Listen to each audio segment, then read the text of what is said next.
In the year 1924, deep within the jungles of what is now Belize, a small team of explorers uncovered the ruins of an ancient city called Luba Atum. Among the crumbling stone and overgrown temples, a young woman named Mitchell-Hedges claimed to find something that would change her life, and for some, history itself. Buried beneath the collapsed altar lay an object that shimmered in the fading light. When the dirt was cleared away, it revealed the shape of a human skull, carved entirely from crystal, perfectly formed and impossibly precise, and cold to the touch. No inscription marked it, no record explained it. Those who saw it spoke of strange sensations, lights, sounds, or the feeling of being watched. Rumors spread that it was not made by human hands, and some say it held power. Others said it held memory. That single discovery ignited a mystery that would span continents and centuries, a story woven from truth, deception, and belief. This is the untold story of the crystal skulls.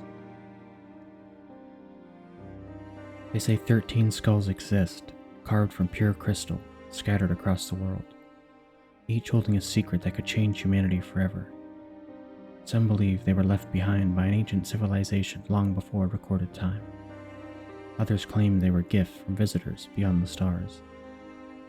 For more than a century, the crystal skulls have fascinated explorers, mystics, and scientists alike. Symbols of mystery, deception, and eternal struggle between myth and fact.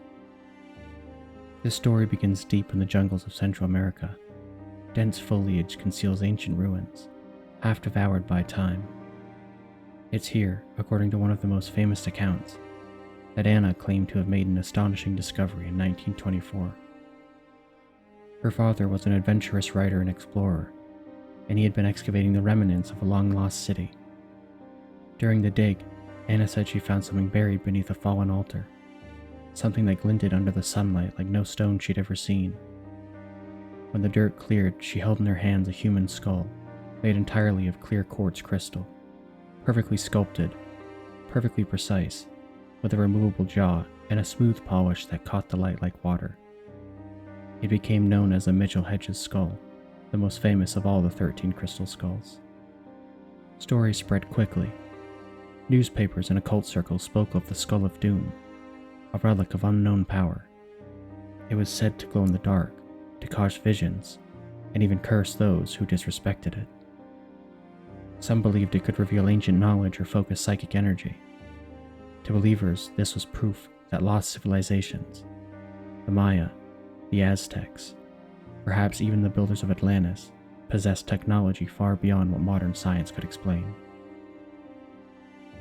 As the 20th century progressed, more skulls appeared. Paris, London, Mexico City. Museums and private collections suddenly held crystal skulls, each claiming ancient Mesoamerican origin. The British Museum displayed one in 1898, calling it an Aztec artifact. The Smithsonian acquired another decades later. A few collectors insisted they were part of a sacred set of 13, scattered across the earth. Once reunited, they said, the skulls would unlock hidden knowledge, the key to humanity's destiny. For spiritual seekers and conspiracy theorists alike, the myth deepened. Some said the skulls were coded repositories of information, like data crystals containing messages from an ancient source. Others linked them to the stars, claiming extraterrestrial visitors had brought them to Earth as a warning or as a beacon for humankind's awakening. The mystery was irresistible. But beneath the surface of myth, questions lingered. None of the skulls had a clear archaeological record, no reliable excavation notes, no documented discovery sites. The origins of many were traced not to jungles or temples, but to the hands of European collectors and dealers during the late 1800s. A time when fascination with Mesoamerican artifacts was at its height, and when replicas and forgeries often traveled alongside genuine finds. Still, the legend endured. The idea of ancient wisdom hidden in crystal, pure, flawless, enduring, appealed to something deeper in human nature. The skulls became a symbol of forgotten knowledge and untapped potential. They appeared in books and lectures, each retelling added new layers to the myth. The skulls were interlinked, through an energy network, that they held prophecies for the end of the world, or that they once belonged to the high priest of a vanished empire. Even as evidence began to contradict the wilder claims, believers insisted that skeptics simply didn't understand. After all, what kind of civilization could carve a human skull from quartz so perfectly? A task that even modern tools struggled to achieve. The myth grew stronger each time it was challenged. From the jungles of Belize to the vaults of the European museums, from secret gatherings of mystics to laboratories of skeptical scientists, the story of the crystal skulls refused to die. It evolved, shifting from archaeology to legend, from fact to faith, and back again. And somewhere in that shifting space between belief and proof lies the truth of the crystal skulls, a truth waiting to be uncovered. By the early 1900s, the crystal skulls had become symbols of wonder in a world obsessed with exploration. Reports of ancient discoveries in Central and South America filled newspapers and lecture halls. Archaeology was still young, part of silence, part of spectacle, and the line between discovery and storytelling was thin. Collectors thrived in that atmosphere. Artifacts from the Maya and the Aztec worlds were highly sought after. Amid this growing fascination, crystal skulls began to appear more frequently, their supposed origins always cloaked in intrigue. One skull surfaced in Paris, sold by a mystery dealer who claimed it came from a lost temple in Mexico. Another emerged in London, described as a masterpiece of ancient artistry. The British Museum proudly exhibited its crystal skull, labeling it an artifact of the Aztec Empire. To visitors, it seemed to confirm everything they hoped was true about the ancient world, that its people possessed hidden wisdom and lost technologies. But there was a problem.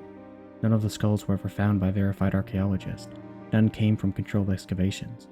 They appeared in private hands, passed from collector to collector, their origins unverified. Still, the stories continued to grow, helped along by a public eager to believe. As decades passed, the myths expanded beyond archaeology. In private circles, the skulls became relics of power. Some believed they were ancient computers, crystalline databanks storing the memories of civilizations long vanished. Others said the skulls could influence human consciousness, that they emitted vibrations capable of awakening dormant knowledge. A few even claimed the skulls were transmitters, linking humankind to higher beings. The myth deepened each time it was retold. As the years passed, the skull's mystery deepened. Each one that surfaced carried its own story, its own defenders, and its own whispered story. Some said they had been hiding intentionally, placed around the world by a civilization that knew humanity would one day need them again. The theories multiplied. One claimed the skulls were remnants of Atlantis itself, the last surviving technology of a drowned empire that once harnessed crystal energy as a limitless power source. According to that legend, the Atlanteans created the skulls as vessels to preserve their knowledge, embedding it within the core itself. When their cities fell beneath the ocean, the skulls were said to have been carried to safety by survivors who spread across the world, seeding early civilizations with fragments of their science. Another story traced the skulls to the builders of the great temples of Central America. They were said to be the instruments of divine communication, tools that allowed priests to speak with the gods. Some claim they could project images or sounds, activated by ritual chants or the alignment of celestial bodies. According to this belief, the skulls were not human creations at all. They were gifts, or evidence, left behind by visitors from beyond Earth. Some describe them as navigational tools, others as devices for storing consciousness. The precise carving, beyond the ability of known ancient tools, was offered as proof. The quartz was so pure, so perfectly symmetrical, that some believed it had been shaped through molecular resonance, guided by advanced energy fields rather than chisels or blades. Others went further still. They claimed that skulls formed a network, a planetary grid, designed to awaken when humanity reached a certain stage of understanding. Each skull, according to the theory, was connected to the others through unseen currents of electromagnetic energy. Together they formed an ancient system, a map of consciousness, or perhaps a warning left by those who came before. There were also darker tales. In hushed accounts, it was said that certain secret organizations in Europe had once sought the skulls for their supposed powers, believing they were relics capable of unlocking knowledge lost to time. According to these stories, expeditions were launched in secret, searching ruins and temples under the guise of archaeology. Some of those who claimed to possess a skull spoke of a strange occurrence, sudden illness, accidents, or visions that left the witness shaken. Whether these were coincidences or something more, the stories endured. Even in scientific circles, rumors persisted that government institutions had quietly examined the skulls, intrigued by their unique composition. One claim suggested that researchers tested the quartz for its potential in signal storage and transmission, inspired by the idea that information could be held within crystalline structures. Officially, no evidence of such programs exists, yet documents and personal accounts occasionally surfaced, fueling the idea that someone, somewhere, still believed the skulls contained more than a myth. Through all of this, the Mitchell-Hedges skull remained the most enigmatic of it all. It was said to be so finely carved that no tool marks could be seen even under magnification. Some reports claim that its optical properties defied explanation. That light passed through its eye sockets and reflected from the back of its skull in ways no ordinary crystal skull could replicate. For believers, this was final proof. No ancient or modern craftsman could have achieved such perfection by hand. For skeptics, it was simply another layer of myth woven around an artifact whose true history had been lost to rumor and exaggeration. As each generation examined the skulls, the same question returned: who made them and why? Every theory, from Atlantis to outer space, from secret orders to forgotten temples, only seemed to widen the divide between belief and evidence. The mystery refused to die because of every explanation that carried a trace of wonder. Each offered the possibility that somewhere in the past, humanity had touched something greater than itself. But the tide was beginning to turn. Scientists had started to look closer, not through the lens of legend, but through the microscope of fact, and what they found would change the story of the crystal skulls forever. By the late 20th century, the crystal skulls had reached a kind of mythic saturation. For every claim of supernatural power, there was another calling them relics of lost science. And for the first time, the tools existed to separate imagination from reality. In laboratories across Europe and the Americas, researchers began to subject the skulls to scientific scrutiny. The results were as stunning as they were controversial.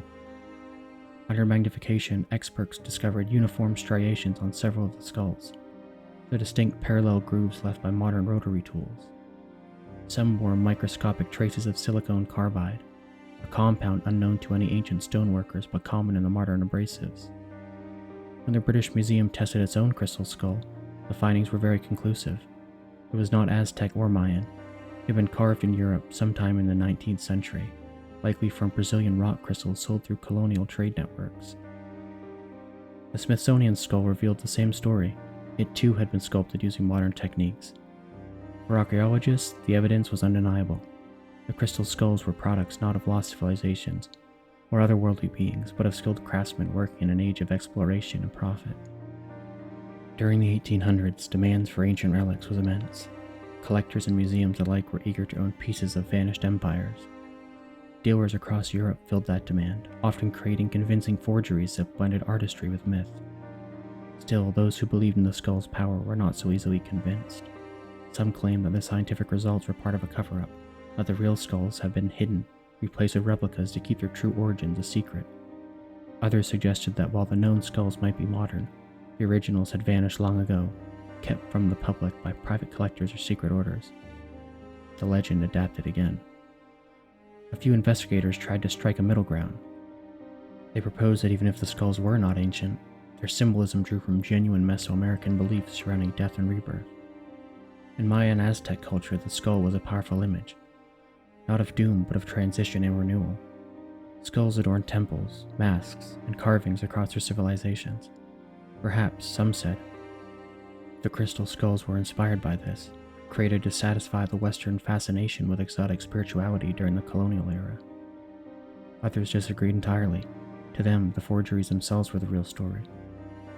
A mirror of human psychology, each skull, whether ancient or fake, reflected something essential about humanity's need to believe in hidden knowledge.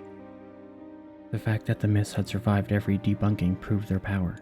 Even as evidence mounted, the legend continued to breathe. Some believers insisted that scientists had only examined the wrong skulls. Others argued that crystals itself held memories, that no analysis could measure what was stored within. The mystery persisted not because of proof, but because of possibility. In the end, the crystal skulls became something larger than the truth. They stood as relics of humanity's endless struggle between wonder and reason, between what we hope is real and what can be proven. Today, the crystal skulls remain silent witnesses to the battle between faith and evidence. Their surfaces, smooth and cold, reflect not only the light that strikes them, but the hopes and doubts of everyone who's ever looked into them. The skulls left two stories. One belongs to history, of craftsmen, traders, and collectors who shaped courts into symbols of the past. The other belongs to belief, of lost civilizations, ancient wisdom, and visitors from the stars. Each version of the story reveals something different about the people who did it. Archaeologists proved that most known skulls were carved in the modern era, not in temples or jungles, but in workshops. Yet even those findings couldn't erase the fascination. The myths had grown too strong, woven in books, rumors, and whispered in conversations about the secrets humanity once knew. For believers, mystery isn't solved, only postponed. They say the true skull remain hidden, protected until the world is ready for them. For historians, the lesser is clear. The power of belief can make legend stronger than truth. The skulls remind us that history isn't only about what happened, it's about what people want to have happened. They show how myths survive because they speak to something human, the need to believe the past still holds the answers to the present. Whether the crystal skulls were carved in the jungle 1,000 years ago, or in the workshop 200 years ago, they achieved what very few artifacts do. They've become timeless. They are evidence not of alien visitors or lost empires, but of imagination itself, humanity's oldest and most enduring mystery. The story of the crystal skulls reminds us of how easily mystery can outlive truth. Even when science exposes the origins, belief continues to breathe new life into legend. For more than a century, the skulls have been everything we needed them to be: relics of power, symbols of lost worlds, or simple works of art mistaken for miracles.